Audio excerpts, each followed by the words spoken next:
Hi, I'm Angie Hicks, co-founder of Angie. One thing I've learned is that you buy a house, but you make it a home. And for decades, Angie's helped millions of homeowners hire skilled pros for the projects that matter.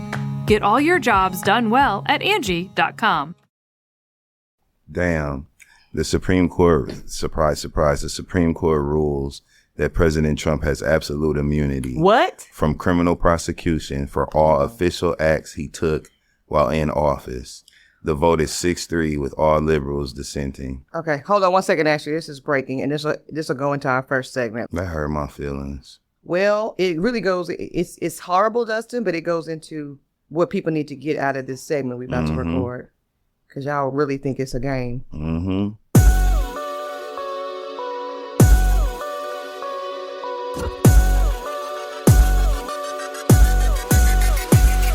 Hey y'all, I'm Eboni K. Williams here, host and attorney extraordinaire. Welcome to Holding Court, where we analyze the very latest in legal headlines, the ones that got all the streets talking. You know what we do? We dig deep into how the courts impact the culture. We break it down, going straight from gavel to your news feed. And every week, we keep it 100. Right, Dustin Ross? That's right. Dustin, my love, I just want to tell the people, before we started recording, I asked Dustin if he had on a Cowboys jersey. What did you tell me? I said no. Because I don't. I don't, and I let everybody know why I did not have one on. Because it's D squared. That's all. Excuse me. It's just a little. You know what it is? I'm going to tell you what it is. I've been over here binging America's Sweetheart, the Dallas Cowboys. Yes. Because I am actually an old school fan. The only thing I have ever watched on CMT. Yes. You'd have to be grown to know about CMT. That's right. Was the making of a cheerleader, the Dallas Cowboy cheerleader. So I think I'm on some in that mode. I'm in that Cowboys frame of mind. So I'm gonna watch that. I'm glad you it's actually that. cute, Yeah. but excuse me for my fashion faux pas. That's a faux pas for the people, huh? D squared. Don't even try it. And guess what? And it looks great. Thank you, my love. Let me tell you what's not great though, Dustin. Is some of this docket today. We're gonna start off, ladies and gentlemen. Happy to see y'all jurors. Happy to be with you. Yes. Dustin and I are gonna start off with what everybody is rightfully talking about, and that is this presidential debate. I want to get Dustin's take. I want to see just how much of it he got through, if any at all. I'll be very candid with how much I got through. And then, as we're sitting here getting ready to record this very episode, jurors, we kid you not, breaking news from the Supreme Court. We're going to tell you what they said, and it only affirms where Dustin and I are going in this segment. So we're going to do presidential shit off rip. Then we will get into a slightly lesser known story. But I think one that has some cautionary tale for sure. That is Miss Draya Michele. Obviously, everybody knows she just gave birth. She did. To a baby girl with her 22-year-old NBA boyfriend. Jalen Green. Jalen Green. Not to be confused with Jaylen Brown. Jalen Rose. Or Jalen Rose. It's a lot of Jalen's. Jaylen Brown is making different decisions. Yes, he is. But he just is. But we're going to talk about that. But really the legal issue, y'all, while we're talking about it on Holding Court, is she is suing. Miss Draya has filed civil suit against an ex-boyfriend, Tyrod Taylor, as she says, for, quote, screwing her. I don't know whose pun that was. It wasn't mine. Screwing her out of a house deal. But I think there's some valuable, don't do it, Dustin. There's some valuable legal lessons there that they might surprise you, actually. I might be surprised where I fall on that one. And then last but not least, coming off of the BET Awards, we'll probably do it. Did you watch it? I didn't watch it. Okay. I heard people were none too pleased with the Usher tribute. Yeah, I heard it left a few people rather with some questions. No, you had it. Dustin said he called y'all little. Well, There was some preguntas on the piece, so there was questions on the floor. There were questions on the floor. I heard that as well. But what was not questionable was, I think, a universally celebrated speech from Killer Mike. Absolutely. And some things that he said. But also, he was already going to be on the docket, as you know, Dustin, because you got the advance. Because I want to talk about the legal resolution of what we saw go down back in February when Mike was detained, not arrested, but detained at the Grammy Awards. We finally have some legal conclusion there, so we're going to get into it. Y'all, this is a good-ass docket. It is. So, buckle up, get your popcorn, get your wine, whatever it is that you do, and let's go. Hi, I'm Angie Hicks, co-founder of Angie. One thing I've learned is that you buy a house, but you make it a home. And for decades, Angie's helped millions of homeowners hire skilled pros for the projects that matter. Get all your jobs done well at Angie.com. Okay, debate 2024. And let me just frame this, y'all. They say this is the first of what will be maybe a couple. There is some expectation that we will see these two elders, Trump and Biden, go at it again in, I want to say I read maybe September. We'll see if that even happens. I don't know. I personally believe, Dustin, it's not necessary. What are your thoughts on the debate? Did you see any of it? What did you think? Yeah, they need to give Joe some uppers. That's what I think. It's time for some stimulants, some that boost. Give him a Red Bull or 5. He need a 6-hour energy drink, okay, not 5. Let me tell you how tired I am as I go into this final trimester of this pregnancy. Yes. I thought you said some poppers. I said no. I said, Dustin, please don't get. If that's what it's gonna take, you know what I'm saying? Pop his Open ass his up. nose up. But I think that, I hate that I even mentioned that first, because that is actually what irritates me the most about what I've seen post-debate in the conversations. I think that by now we are all jaded to Donald Trump's lying, incessant lying. Desensitized. Completely desensitized to it, and his just uprooting of any sort of due process and political decency, right? I think that at this point we've just become so used to it that we don't talk about it anymore, and instead we highlight the other shit, like Joe Biden. That's the easy stuff. to do. Yeah. So fuck Donald Trump. I think that he is a miscreant, to say the least, and that debate proved it. I like the fact that debates aren't really indicative of how the election is going to go. And people need to remember that, Dustin. That's a good point, y'all. Debates are let me tell y'all something about debates, because for a long time we didn't have them. Debates are relatively new. Televised presidential debates, y'all, we didn't really start seeing them till the Kennedy era, okay? And why it was advantageous for Kennedy and his campaign, because he was young, relatively inexperienced, and most of Americans thought he looked good, okay? So debates are about optics, y'all. And of course, everybody's saying, rightfully, including the Democratic Party and Democratic leadership, Joe Biden looked and sounded a hot ass mess. But here's the thing. I don't believe anybody of any real measure is still deciding on who they're voting for president. It's clear. It's because the choice is, and I'm a single issue voter.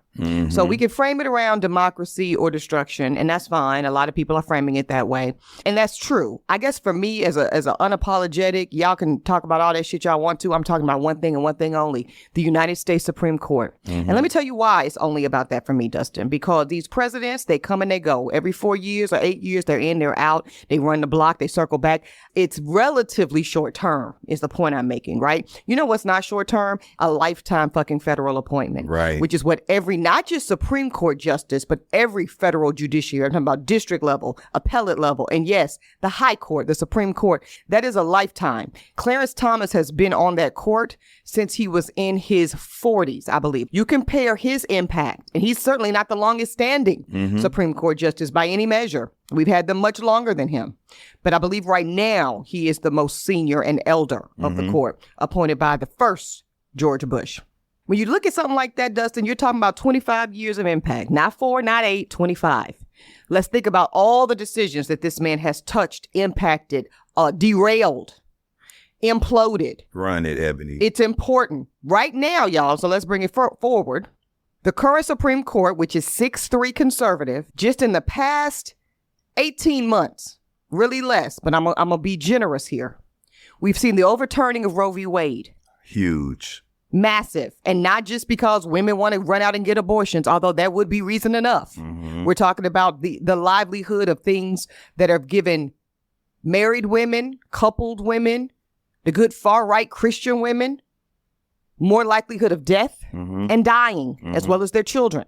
That's what happens when you tie physicians' hands, Dustin, and you don't allow them the full capacity to practice medicine. And that's what happens when you overturn Roe v. Wade. So we've had that overturned.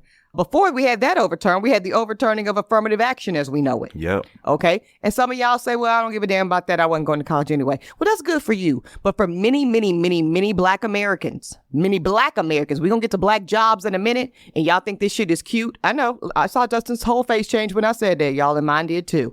We're going to get about y'all little comedy routine on the internet talking about these black jobs that y'all are so proud to post. And now all of a sudden, every black job is a physician. Every black job is a college professor. Every black job is a CPA or a finance executive. Okay, we going with that? That's cool. Guess what? None of those things are viable, possible, or likely when you do not have a legislative, a statutory mandate of some sort to require the overriding of the innate hardwiring of anti-blackness in higher education. Come on.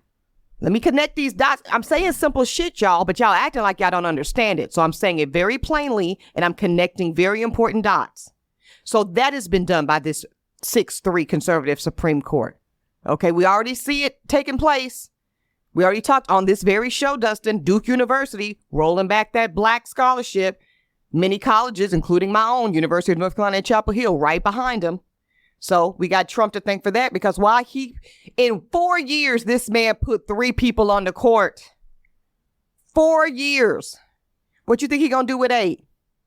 Replace the rest and find some way. People gonna start popping up dead. Listen, you never know what's gonna happen. Y'all saw Pelican Brief. You never know what's going to happen when you have people with horrible, destructive intentions like Donald Trump. And power. And y'all. And I say y'all because y'all are voting citizens, right? I know I am. I know Dustin is.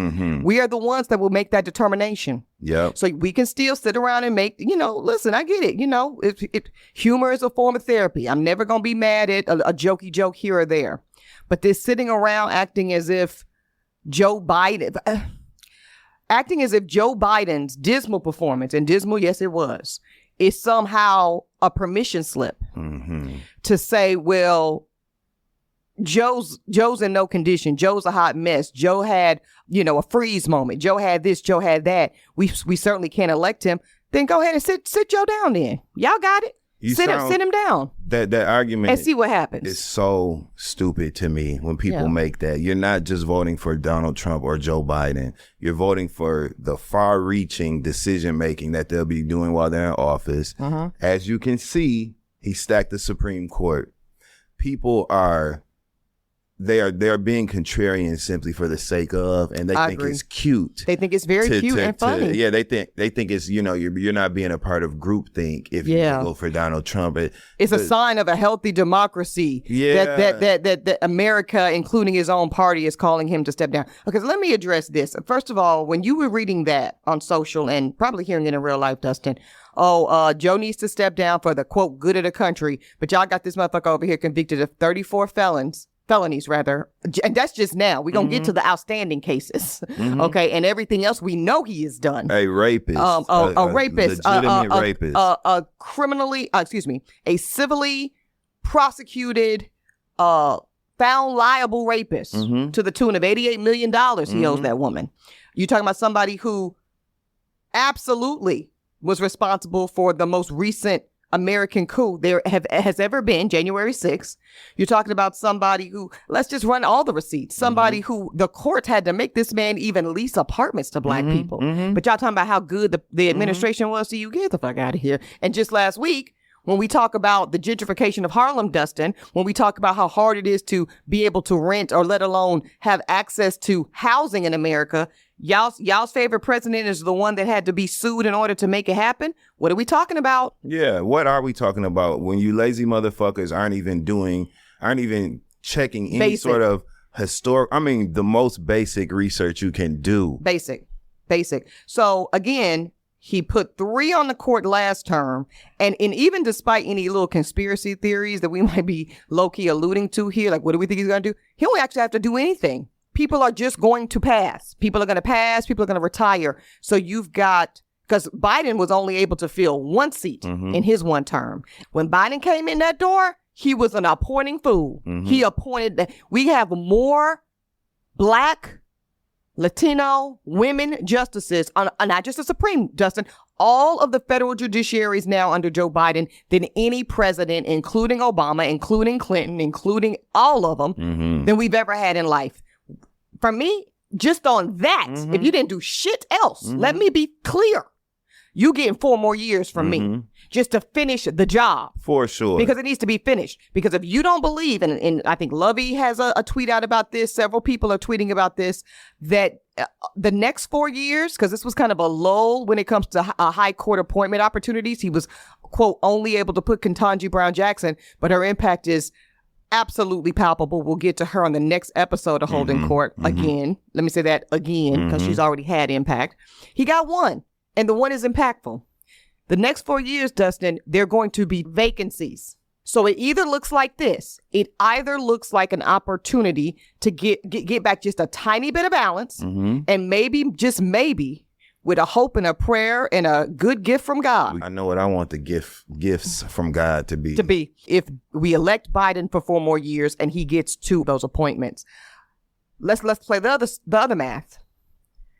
Okay, Trump, y'all sleep at the wheel. Y'all pick the couch, right? Because that's what everyone's saying. The choices are Biden, Trump, or the couch. Okay, y'all pick the couch because y'all want to play stupid games and win stupid prizes. That's fine. Let me tell you what the prize behind door number 3. We are fucked. Again, just look at the last 12 to 18 months of what this kind of court does with only 6-3. Give them 7-2. Give them 8-1.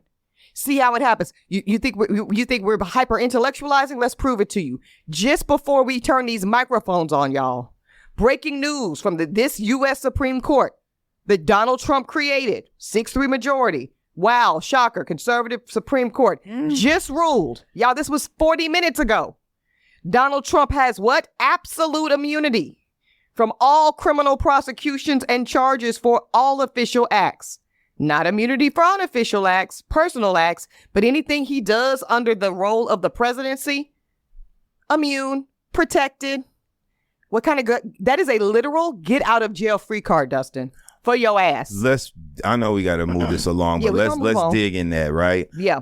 That means that those Supreme Court conservative justices who are very well aware of the crimes that took place.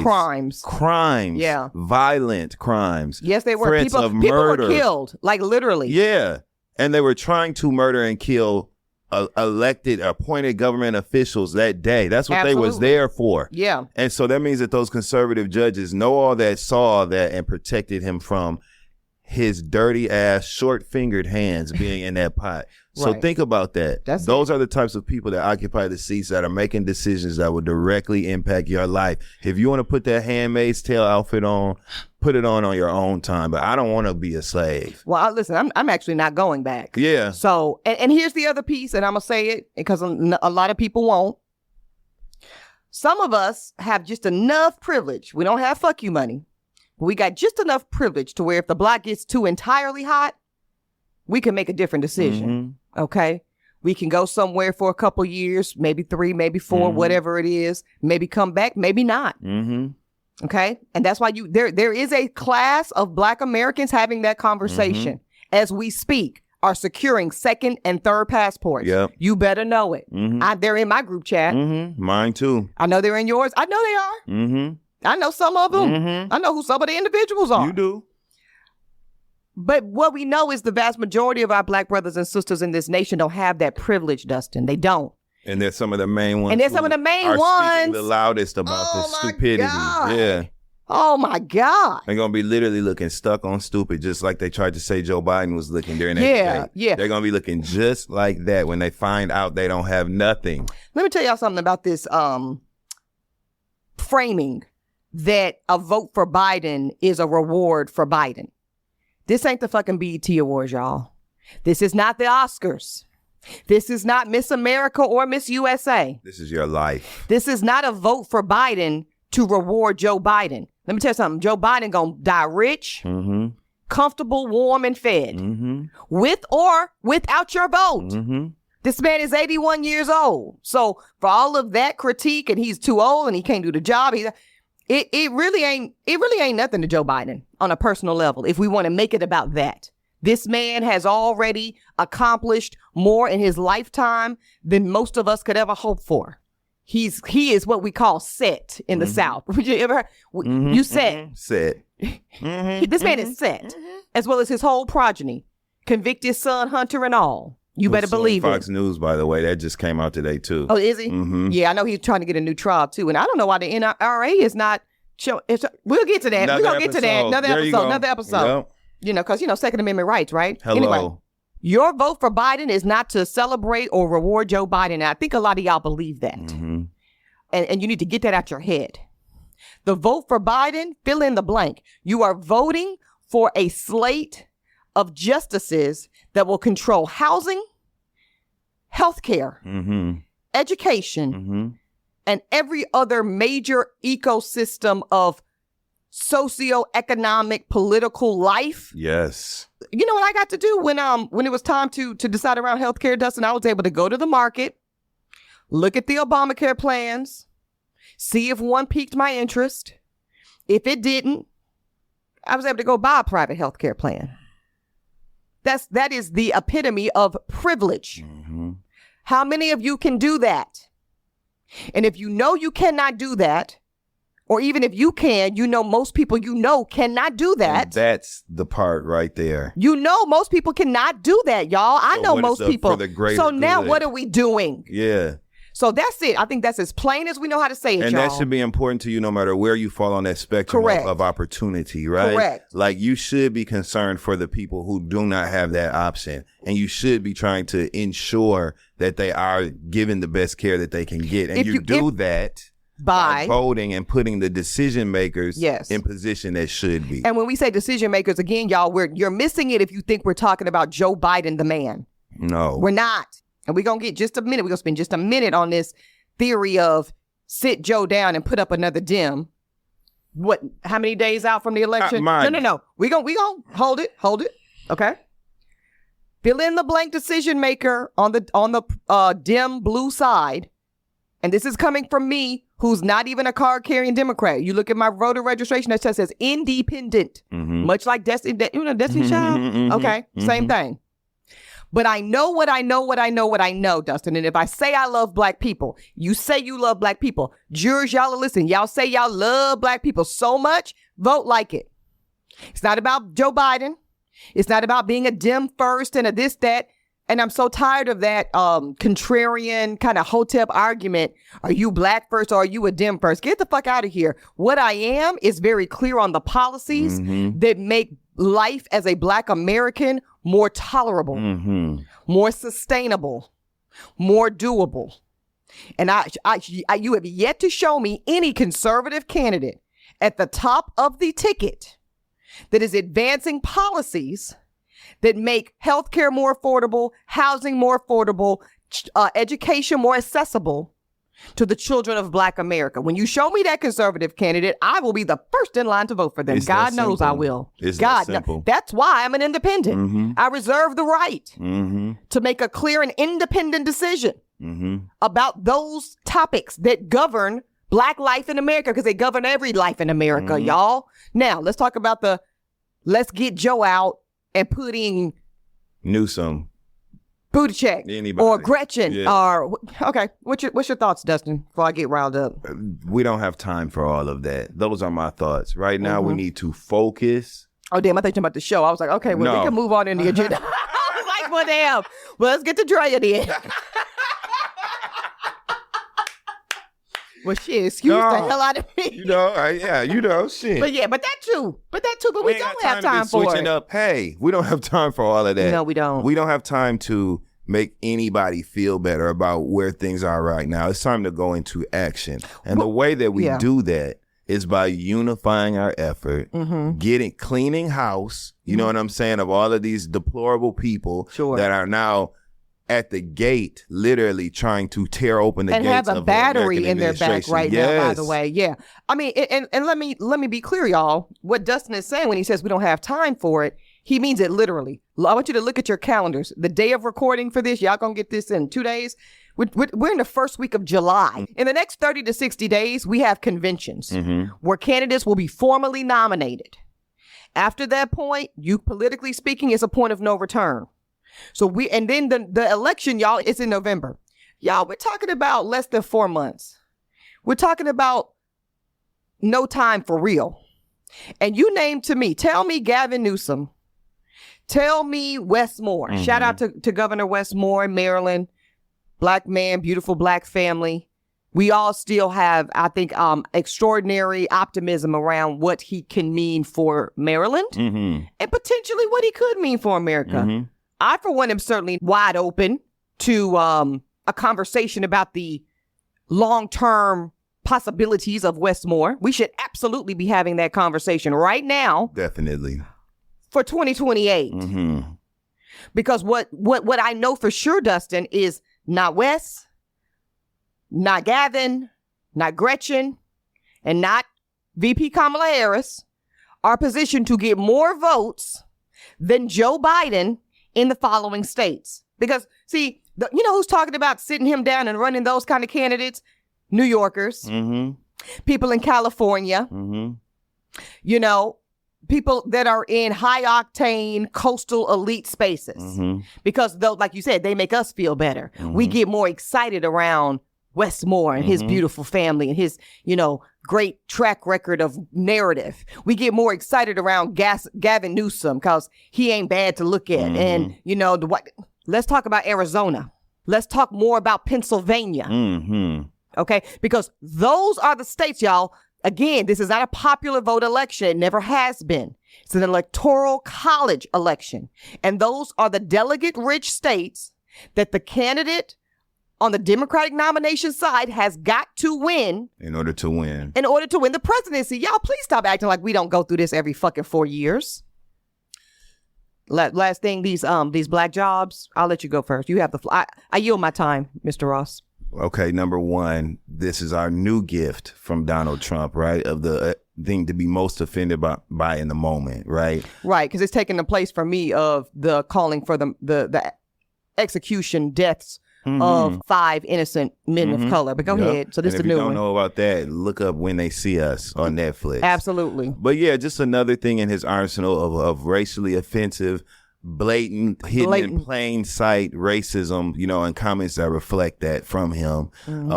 Of course, black people who are notoriously associated with finding joy through the dark times have been laughing at it. But and that's and I just want y'all to sit with the fact that Dustin Ross just said that.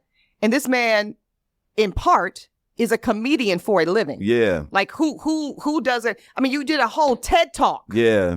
Talking about turning the most deep, tragic, dark pain of your life into something productive and powerful. So this is not an indictment of black folks and laughter. Not at all. That's what we do, but we have to also think, we have to advance the conversation beyond that, right? And realize what the fuck he just said on that stage. Listen. And let that be an indicator to you, although I'm not sure why you would need one, right? But let that be a clear indicator to you of how much he does not value black people and how much he does not even like black people. That was a very racist thing to say that reflected the racist that we know him to be based on his verifiable record of racist actions. I'm going to go further, Dustin. I think it was that for sure. I think he said out loud what the plan is. What the plan is, and also what really it has been since our arrival on these shores in 1619. Y'all, we have got to be able to do more than one thing at one time. You've got to hear Donald Trump say, because let's put it in full context, because y'all just stuck on the black jobs piece. What is a black job? Y'all know what the fuck a black job is, because I know, and I'm about to tell you since y'all act like y'all slow. But remember how he said it. He said, basically, we as Americans, including black voters, because he is directly and unapologetically courting black voters. And that's his prerogative. If I'm advising Donald Trump, I'm going to tell him to court black voters too. Because if you break off just a segment, just a piece, you win. And then you can implement an anti-black policy strategy over all of them. And that's the win. Because if y'all think Donald Trump is for republicanism or conservatism, you're not paying attention. Donald Trump is for one thing and one thing only as it relates to political benefit and social currency. He is for the protection of whiteness and its positioning in society in this country at all costs. That's why you got all kind of white people supporting him, from rich to poor. Middle America, because they have one thing in common. These are single issue voters. And their single issue is the preservation of whiteness and its currency. Whiteness has to continue to mean something very important in this nation for most white people. Now, going back to black jobs, Trump said we have got to be anti-immigrant, specifically anti-Mexican, because these Mexicans are coming over here and they're taking the black jobs. Hear what the man is saying. I would call it a dog whistle, but there's nothing veiled about it. Nothing. He's saying plainly, y'all, what we heard Joe Clark and the superintendent arguing about in Lean On Me, that there is a black underclass at play in America. Wow, E. Yeah. You know, I'm going to go there. There is a black underclass at play in America, and it persists till this day. This goes back to, and God knows I hate to bring up bus driver gate, but I got to go back there. I got to, because I got to make y'all see it. It's time to get on the bus. It's time to get on the bus. Yeah, it's about a year plus later. Mm-hmm. When we talk about there's nothing wrong with being the bus driver, of course there's not. Y'all, we got to do what we got to do. We got to get to where we're trying to go.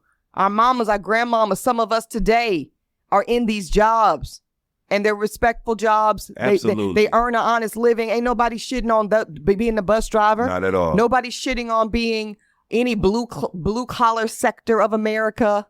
The people that when COVID hit could not work remotely, so they disproportionately died first and most. These are hardworking Americans. They deserve our respect. They deserve our support. Without question. But here's the thing. Since they're such great jobs, why do we not see mass quantities of white people in them? Why, when I get on the train, I take the train every day here in New York, I rarely see a white conductor, Dustin. Do you? No. I see people that look like me, you, and our sound engineer in here, Latino brother. I believe he is actually from Mexico. What are we talking about? This is so when Trump says the Mexicans are coming for the black jobs, he's saying, hey, is this thing on?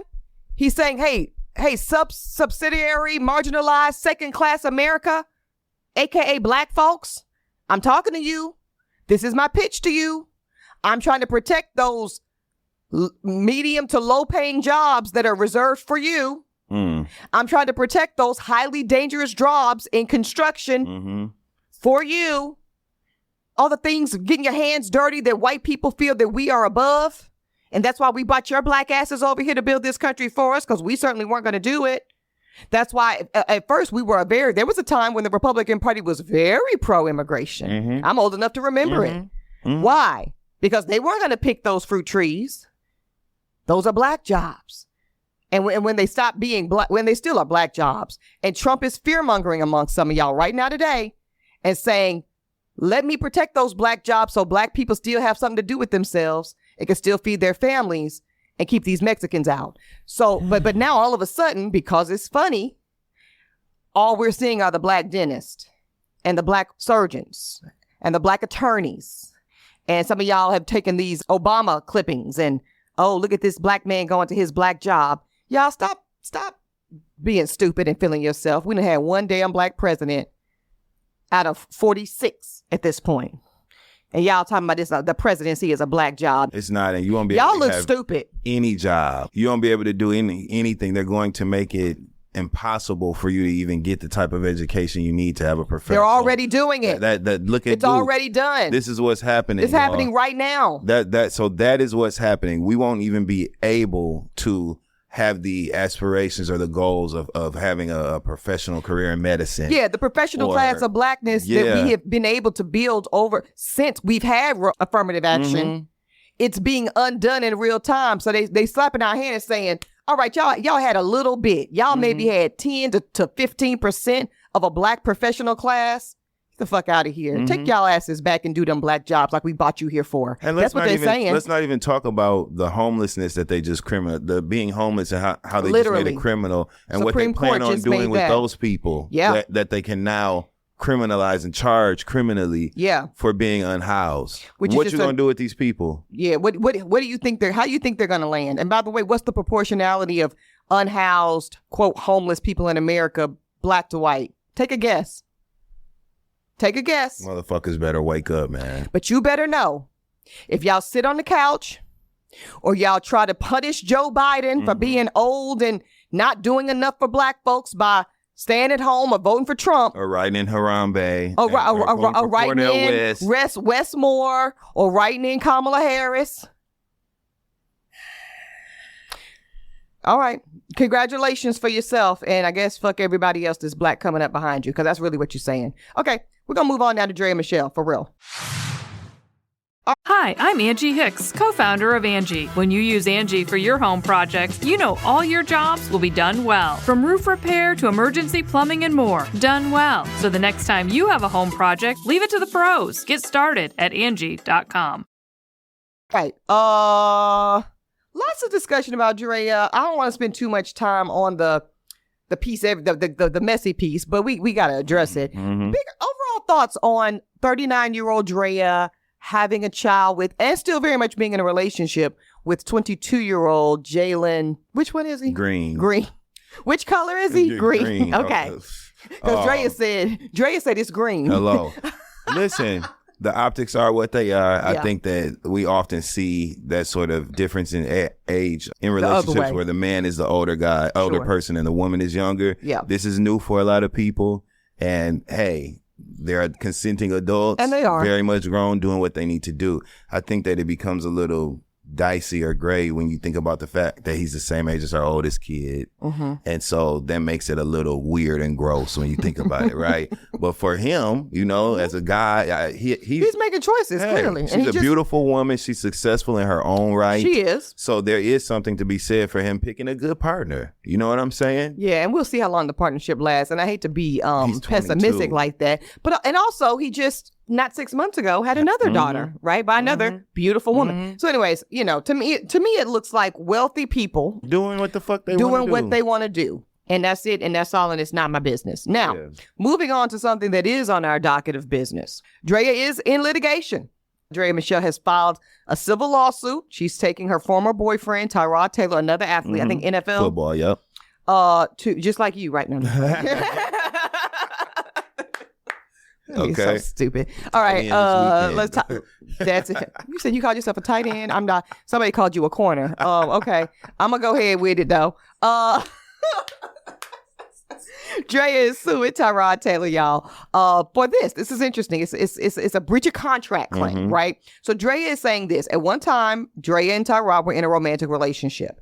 During that time, Dustin, this is a key fact. During that time, she's saying that Tyrod purchased an LA-based house. Actually, it's funny because I know this area that he purchased the house in. I'm going to say Chatsworth or something like that. It's in the valley. It's like past North Hollywood, like when you're going out that way. It's an interesting area. Anyways, he purchased the house in August of 2022. He permitted at that time Draya and her kids to move in. Now, then she's claiming that they had a verbal agreement. So she's conceding that there's no written document to support this, but that there was a verbal agreement. And I want to be clear, y'all, certain courts, certain jurisdictions, verbal contracts can be legally binding and enforceable. Because a lot of people, I think in the comments on this one, D, were like, well, where's the paperwork? As if you don't have the legal paper document signed and notarized, it's an automatic dismissal. Y'all, that's not how the law works. The law will hear all of the testimony, all of the facts from both sides of the argument, from Tyrod and from Draya, and corroborating witnesses. There's nothing to prevent, let's say, because I'm going to tell you, if this were me and I went into this type of verbal agreement of this magnitude with this much money on the table, we're talking about a $3.2 million house, I'm telling somebody about it. I'm telling my girlfriends. I'm telling my sororities. I'm telling like, oh, yeah, let me tell you what's going on. This is, and then those testimonies are able to potentially come in to the hearing, and that's going to help the judge decide if indeed this was a contract. Similarly, Tyrod's going to be telling people, yeah, you know, I'm not really ready for marriage. This is hypothetical, y'all. I'm not ready for marriage. I know about all of that. But you know what? That's my girl. She's trying to raise her kids. She got a business going. I'm willing to do this. Or, yeah, that's my girl. It's cool. I bought this house.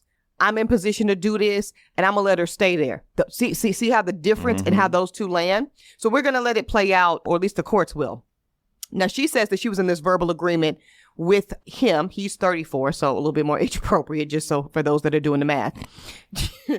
just saying. Still younger, but closer. But much closer. Yeah. She says that they agreed that any contributions, financial contributions, that Draya made to this property, such as mortgage payments, improving the roof, flooring, landscaping, anything that's adding to the valuation of the home, Dustin, would go to the final purchase price of the home if she chose to buy it. So she's saying the verbal agreement was he bought the house in his name, but he's saying you can live here. He did expect some payment because that's what she's alluding to in her claim. And it's basically a rent to buy situation, which many of us are familiar with, at least in theory. She says that they were never in a formal written agreement because they were still dating. Now, I want to bifurcate those 2 points. Her argument is we were not in a written agreement because we're dating. Now, in what world does you two dating have any prohibition of entering a written contract? I done been in a written contract with my mama. What the fuck are you talking about, Draya? Got to laugh at that, right? That's crazy, Dustin. Well, we go together. Draya said, well, we was fucking. Okay, So, and I'm glad for you. Hey, that means that it's my damn house. It don't work like that. Cautionary tale, jurors. Yeah. Some would argue that's even more reason. To get it on the... To get it on the four, what we call the four corners of the document. Moving on. She then says that she did make an offer to buy. So she now is further down the road. She's like, you know what? Like this house, like this whole setup, I want to buy it from you per our verbal agreement. I want to offer you $2.8 million. He said, no, it's a seller's market. And is. She countered at 3.2. So she countered at exactly what basically the list price. And she says that she accepted. So she says, you know, they were in negotiation. She said this. He came back at 3.2 and that she agreed to pay this man $3.2 million for this house that she and her children were living in. And this is of January of 24. Okay, so this is this year. Last fact, she also claims that she poured nearly $300,000 into the house. So that's through mortgage payments and upgrades. And again, she expected that to kind of come off the base price. So per her argument, she put $300,000 into the house, Dustin, leaving 2.9 on that balance. So that's what she expected to go get a mortgage for and buy it from him. She says that Taylor, surprisingly, she was shocked, pulled the rug out from under her and is now threatening to evict her. She says that he's also refusing to sell her the property. So he's saying, no dice. I don't know what, either he's saying, I don't know what you're talking about, or even if I do know what you're talking about, I'm not moving forward with the agreement. So that would trigger the breach of contract, and that is why she's suing him. Yeah. And they dated for about 3 years, according to this document. He also said, you ain't finna move no nigga and new baby in my damn house that I got for you when we was together. No, that's what that sounds like to me. That's what. Do you think that they did at one time have this agreement as she's alleging? Absolutely. Yes, I believe that. Yes, they was together. Come on, Judge Ross. You know what I'm saying? Yes, we can do this. Let's figure it out, baby. You know what I'm saying? I got this, whatever. But he didn't stand on that. Because the facts changed. Yeah. Right? So then, now I'm putting on my Judge Eboni hat. Per your analysis, which I'm tending to see and feel, this would have been what we call a conditional term of the contract, right? So y'all, this is legal. This is legal too. This is not any change in behavior of an agreed upon contract does not necessarily contract a breach. If some of those terms were conditional. I'll give you an example. The good old engagement ring test.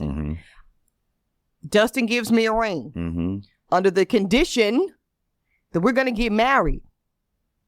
I decide, child, I don't really know if I'm ready.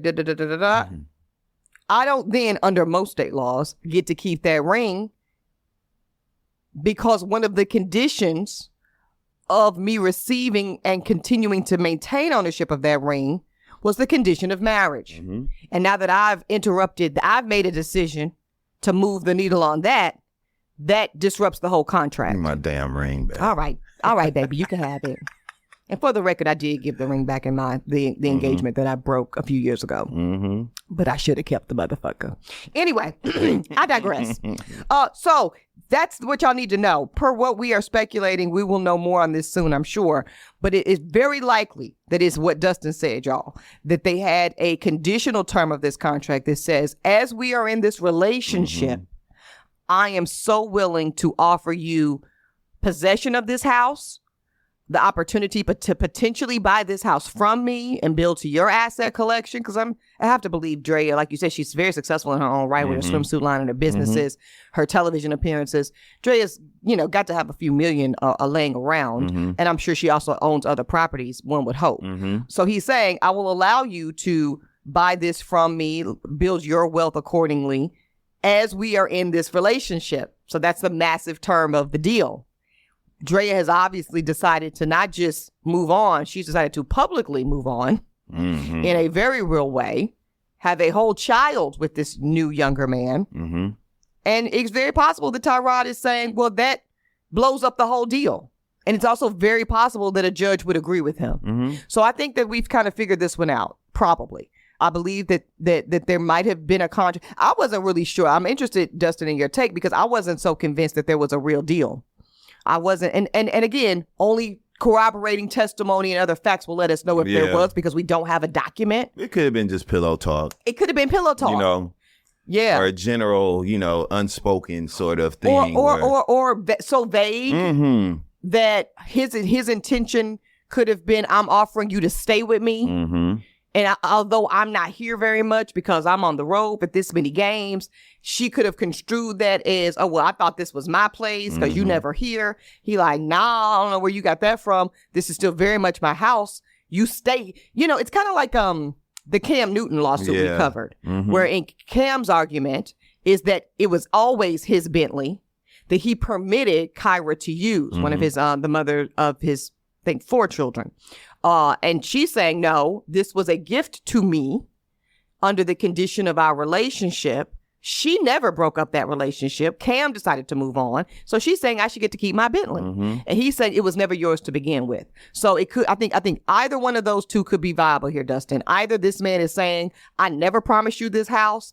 Any money you put towards it was just as you would pay rent anywhere else, and we were just together and I probably was giving you a discount and that's what it is. Or it could be, as you point out, that there was a legitimate verbal contract. Yeah. Either way, the massive term of whatever deal they did or didn't have was them being in a relationship which Draya has disrupted. Yep. So I think at best, this was a conditional contract, and I believe she broke the term of the condition. Thus, I don't think she has a case. But we're going to see. Let's see. It'll be interesting to watch that play out. I hope she gets to keep that house. We're going to see. I don't think she's going to have it. Mm-hmm. And also, I get this, and this is also a cautionary tale. We will see. I actually don't think that she's going to get to keep this house, Dustin. And I think the cautionary tale could be to anybody, man or woman. Be real careful about putting money towards a property that's not legally yours. Be real careful about putting money towards a property that you are not on the deed. I have seen married couples do this, where somebody pre-owned the property going into the marriage and the other person moved in. Because I have to say people and persons, because I've seen women do this and I've seen men do this. Where I own, we get married, Dustin, you move in because that's what makes sense, right? And you are doing what most women say they want. You are providing, right? So now all of a sudden the mortgage payment is you're paying it entirely, or at least you're paying 70% or 80% of it. And the whole time my mortgage is going down because my husband is taking care of the bills. Then we get a divorce and you're like, cool, where's my equity? I'm like, what you talking about? What equity? What you talking about? It's my damn house. And most states will say it is. Now, you also have some judges that are a little more modern. I'm going to use that term, modern. They say, well, Miss Williams, you're right. It was your house. Only your name is on the deed. But the minute you let Mr. Ross contribute to your mortgage payment and can contribute to your asset appreciating, you made it a co-owned issue. You made it a co-mingled asset. So the point is, y'all, there's no right or wrong. I'm not saying it's this or that. I'm saying these are the questions that you need to be asking yourself when you start paying for things that your name is not on. Yeah, and I think the lesson to me is to just get things in your name. I agree. If you fucking with somebody that's buying you big gifts like that, cars, homes, houses, absolutely, jewelry, hell, anything of value like that, get it in your name. Can I tell you a personal story? Absolutely. So during one of my previous relationships, I was gifted this bracelet right here, this Cartier Love bracelet. Nice bracelet, whatever. Beautiful. Yeah, got rid of him, kept the bracelet. Sure did. Smart girl. Because it was a gift, and he got gifts. Shit. Yeah. I'm a nice gift. Very nice. You give incredibly nice gifts. Yeah. Yes. That man was going to work with. Never mind. Anyway, the bracelet needed to come off for a recent induction ceremony I took part in. Like that was just a part of the ritual. You could not have any jewelry on. So I had to go to Cartier and have them take the bracelet off. And they did.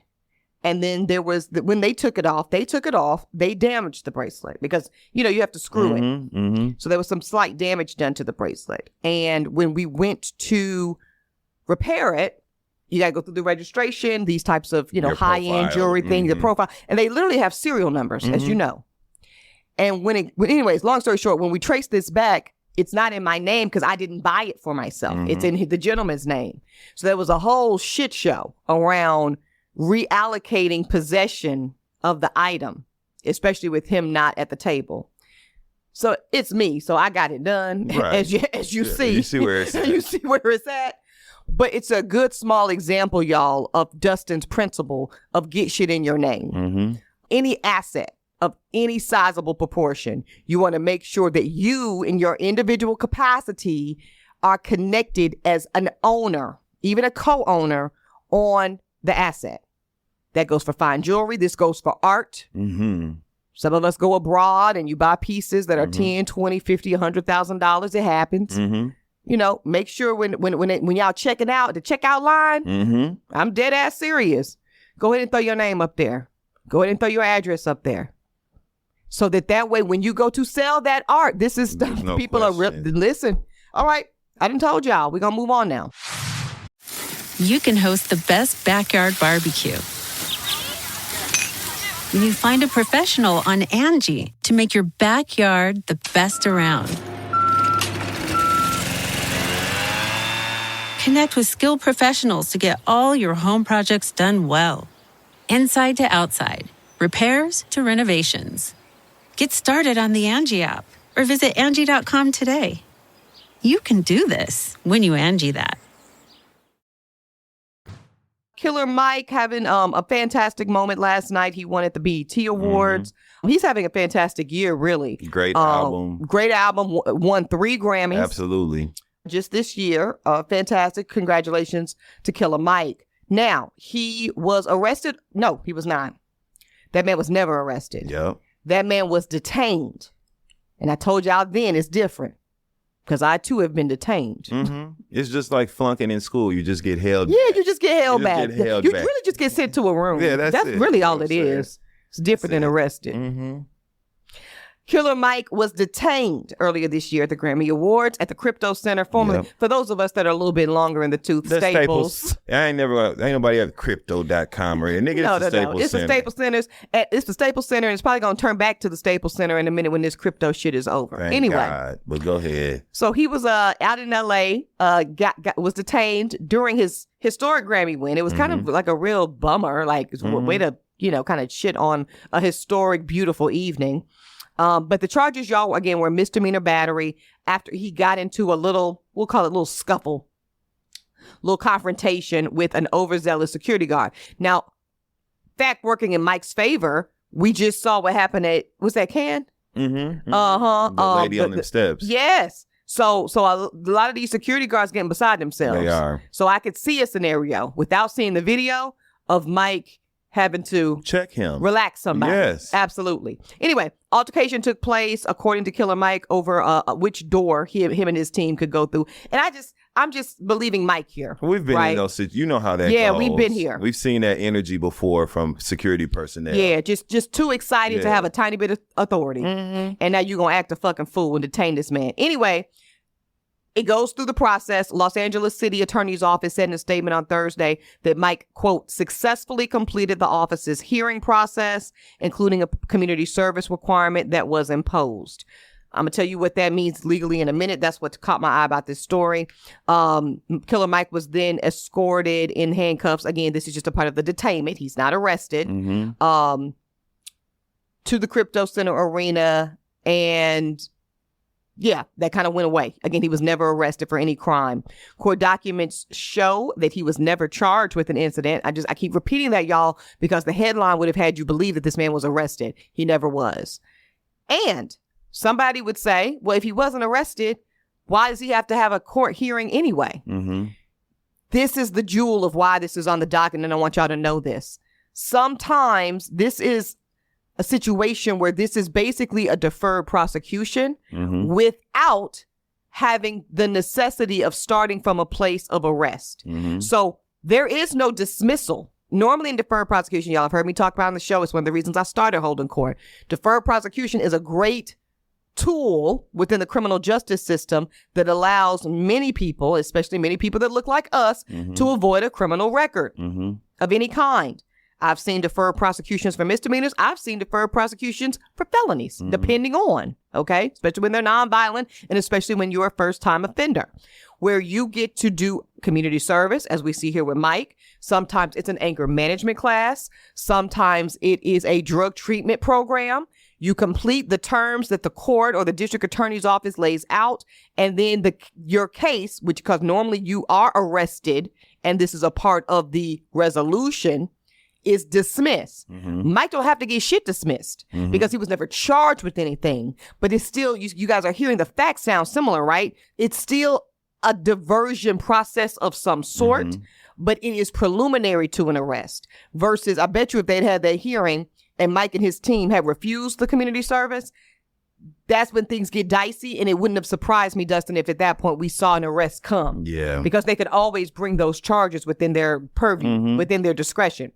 Because there was cooperation from Mike and his team, they said, cool, whatever y'all say, we'll agree to disagree around what really, really happened, but I'm a community-minded man anyway. Yeah. I don't mind a little service. Do this service, and now everything goes away. I go on about my business. He was clearly back at crypto just last night, as of this recording, successfully getting more hardware as he won a BET award. We love to see He also had a great speech. And I just want to play a bit of this, Dustin, for our jurors, because it's a feel-good moment. Yeah. It's a call to action. And I really want us to take this in. So here's Killer Mike.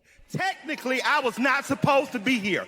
I was put in handcuffs and I was marched out of this building. But I want to tell you, look at God, because I'm back, baby. I'm back and I'm winning. And I want to tell black people, that because of BET, I'm back. Not because of no white person calling nobody. A black man runs this business. A black company put this show on, and they got my black ass back in here.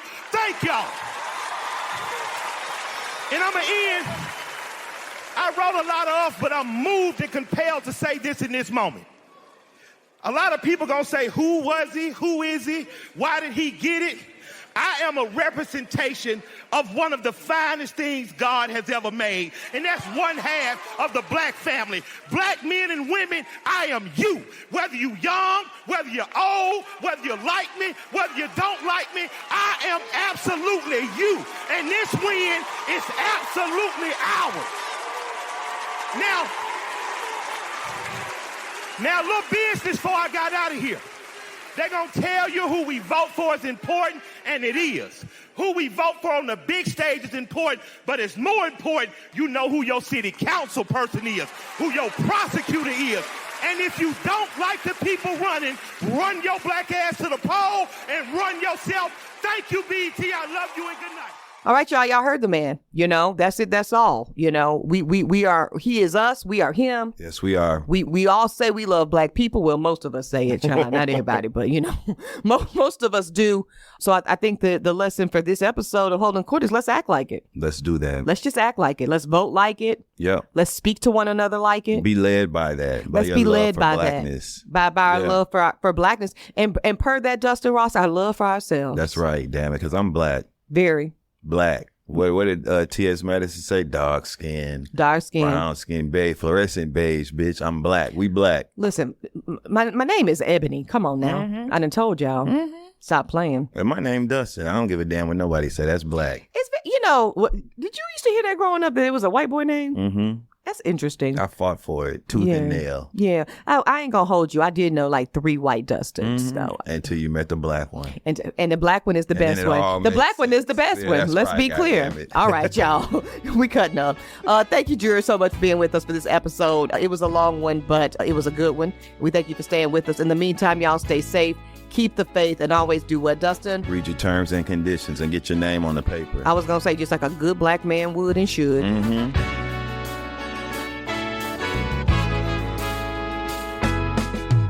Holding Court is produced by Uppity Productions. Host and executive producers here, Eboni K. Williams, yours truly, and the Dustin Ross. Executive producer in Dossie, McCraw. We've also got our senior producer, Ashley Hobbs, creative consultant, Jay Kleinberg. And follow us on Apple Podcasts, Spotify, and any and everywhere you get your podcast. You can host the best backyard barbecue when you find a professional on Angie to make your backyard the best around. Connect with skilled professionals to get all your home projects done well. Inside to outside, repairs to renovations. Get started on the Angie app or visit Angie.com today. You can do this when you Angie that.